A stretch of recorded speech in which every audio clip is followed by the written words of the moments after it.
Сәлем достар, бүгін сіздермен жұмсақ және өте тез дайын болатын бәтер нан дайындаймыз.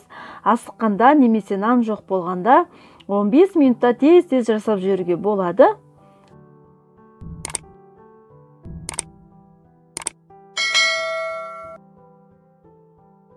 Бір шайдан қалмай желініп кетеді, міндетті түрде жасап көріңіздер. Алдымен ұнға бір ас қасық соданы салып араластырып аламыз.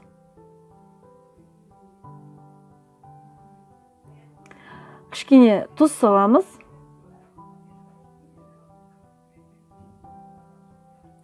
Айран қосуға болады, ол міндетті емес, мен кішкене айран қосып жібердім.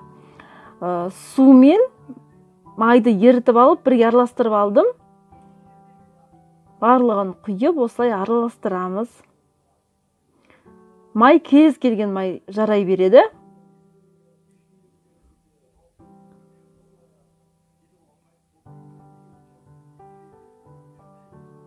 Қолға жабыспайтындай қамыр илеп, бетін жауып тындырып қоямыз. 5 минут тындыру жеткілікті. 5 минут өтті, енді қамырымызды 2 бөлікке бөлеміз.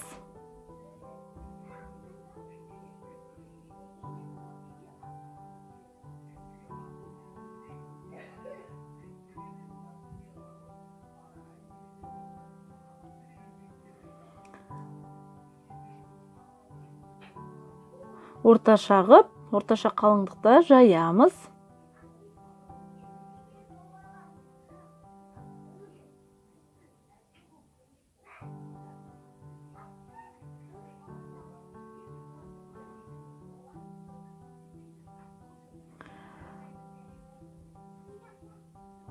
Өте дәмді болып шығады. Міндетті түрде жасап көріңіздер.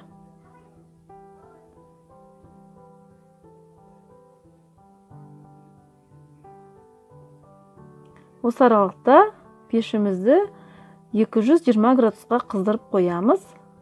Қызарғанша пісіріп алдым. Мінекей жұмсақ, дәмді болып шықты.